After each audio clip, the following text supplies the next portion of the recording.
This is Charter Local Edition. I'm Brad Pomerance, and we are joined by Alan Lowenthal. We are in his district today in Long Beach, California. He is a member of the United States Congress. Sir, I want to speak with you about the minimum wage. Yes. As we know, there has been no increase in the minimum wage since George W. Bush was president. Right. In California, though, we've seen some serious movement on the minimum wage. Yes. Increasing statewide to ultimately $10 an hour, in the city of Los Angeles to $15 an hour, in unincorporated LA County, $15 an hour. What are you looking at on the federal level? We're looking at putting some stability and some floor throughout the nation, and we're talking about introducing legislation that calls for a nationwide $15 an hour minimum wage. If you're earning less than $15 an hour and you're working full-time, you are in serious trouble. You cannot afford to pay the rent and to have your kids go to college or to support college without tremendous loans. $15 a month is not like having steak for dinner. Right. It is barely enough. So when you consider a national floor, Yes. one could argue at least that would prevent jurisdictions from trying to race to the bottom. That's right. And that's part of the challenge facing Californians today, is that there's a patchwork Right. of minimum wages. That's right. And so when I think about a national increase, Right. I do recognize, though, that the Democrats are in the minority, Yes. and your friends in the Republican Party are in the majority, and they Yes. have been reticent to support a minimum wage Yes. increase, even beyond, what is it, $7.75? Is Right. that? Yeah. Right. So where do you go with this? Well, I think the critical issue before the public today is what is the United States Congress doing about the tremendous income disparity in this nation, and that people are working there full-time and they're losing ground, they're losing their homes, they're losing their ability to stay, to support their kids, to have food on the table. We're just talking about a minimal Right. standard. Now, I think that whether you live in a red state or a blue state, you can exist working full-time on less than $15 an hour. So I'm wondering, though, politics is the art of the compromise. Right. And essentially, the supporters of what you're describing would be calling for a near doubling of the minimum wage. That's right. And so could one argue that maybe a better approach would be to bite off a little less and at least maybe reach the California standard, which I think will be $10 an hour? And California will soon move further than that. I think that we're already seeing in California cities, San Francisco. Right, for sure cities, yes. Right, we're seeing that. And you have the same problem there. Right. And I think what you're saying is I found that when for example, a little different, when I was in the California legislature and I really wanted to have a container fee to pay for public health and to pay for infrastructure. Which are containers meaning coming into the ports?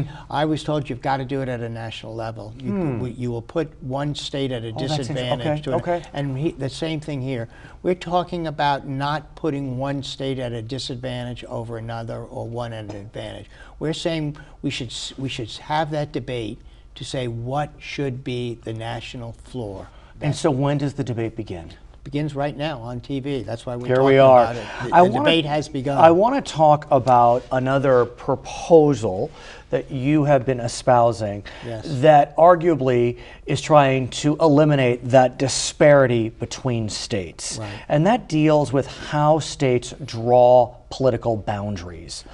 I recall well that when California was going at it alone, and giving the ability to draw lines to an independent commission, a lot of concern that we will be at a disadvantage because if other states don't do that, we won't be able to protect incumbents.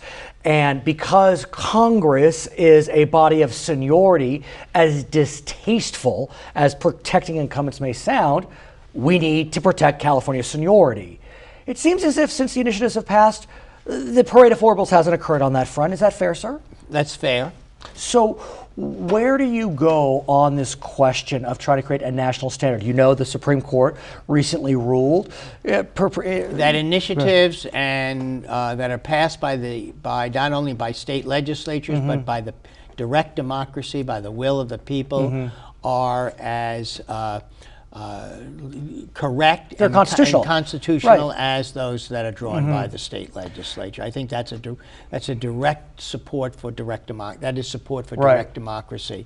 I think that what we've seen is that in many states, more than just the protection of incumbency, gerrymandering has occurred to such that the people's voice is not heard anymore at all. It's interesting. And I think that's what needs to be done if we're really going to talk about reestablishing trust in government.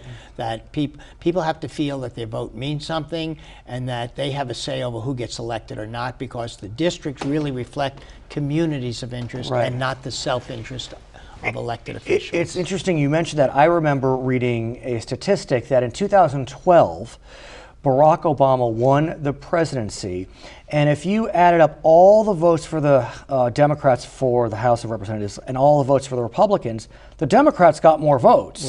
But yet they continued to remain in the minority.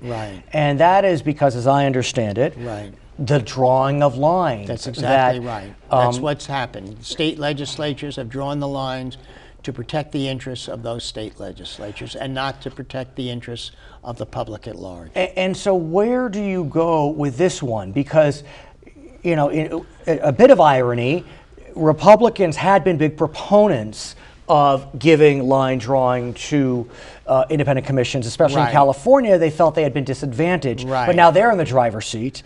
And so, you know, I think it's all about power and how we give up power. And regardless of who's in the driver's seat, do we let people draw the lines, or do we let those that are in power draw the lines? I think that is the debate.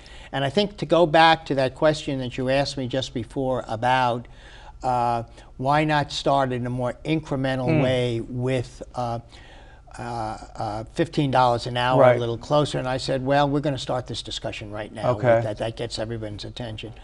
I think that potentially here is one that we may end up doing incrementally because I don't think there's a sense of total reform yet in the Congress. And what would that look like? I think one of the things is to make sure that the Congress I think one of the first steps would be to get the Congress to act, just to say that, you know, there was this constitutional issue whether states have the right to allow independent. I think Congress has to reaffirm what the Supreme Court has said and put it on record, that states, you have a right. Congress always has the right to set election laws and to do that.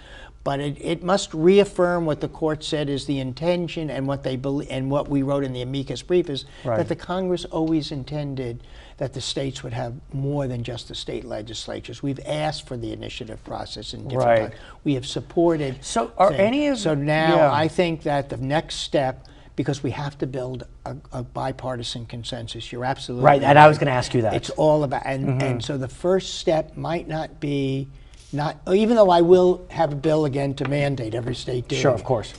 I think that's a long shot. You know, Be that as it may. Right. I'm going to work on a bipartisan solution with other members, Republicans also, in the lead. I've been working with the California Republicans, especially Dana Rohrabacher and I have done shared on, we're the lead, both of us, on the amicus brief to support the ability of states to do that. We had a piece of legislation that said if the courts decide against independent states to have independent commissions, that we would not have a mid-decade slaughter. We would keep it until the next time. Dana and I were co-sponsors. We originated together, and we had equal number of Democrats. I would like you to. So I think that's what we're going to do. We're going to try to take it step by step and build a coalition. Will you come back and talk about this issue? It's really an important one. His name is Alan Lowenthal. We're in his district today in Long Beach, California. He's a member of the U.S. Congress. I'm Brad Pomerance, and this is Charter Local Edition.